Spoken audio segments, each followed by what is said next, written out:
ગુજરાતની દીકરીઓ ભણી ગણીને વિશ્વ સ્તરે નામના કરે તેના માટે શું કરવું જોઈએ? સૌથી પહેલું પગથિયું તેના માટે તેને ભણવા મૂકવી જોઈએ અને આ ભણતર અધવચ્ચે ન છૂટી જાય એની તકેદારી પણ રાખવી જોઈએ. વડાપ્રધાન શ્રી નરેન્દ્રભાઈ મોદીના આ વિઝનને સાકાર કરવા મુખ્યમંત્રી શ્રી ભૂપેન્દ્રભાઈ પટેલે ગુજરાતમાં શરૂ કરી છે નમો લક્ષ્મી યોજના.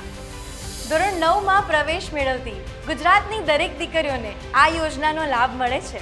ધોરણ 9 અને 10માં દર મહિને ₹500ની સહાય અને ધોરણ 10મું પાસ કરતા મળે છે બીજા 10,000 રૂપિયા.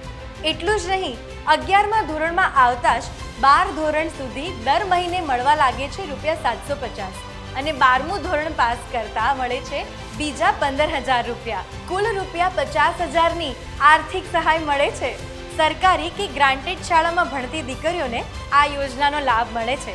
ખાનગી શાળામાં ભણતી દીકરીઓ કે જેમના પરિવારની વાર્ષિક આવક 6 લાખ કે તેનાથી ઓછી છે તેને પણ નમો લક્ષ્મી યોજનાનો લાભ મળે છે.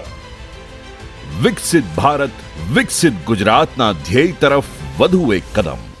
નમો લક્ષ્મી યોજના.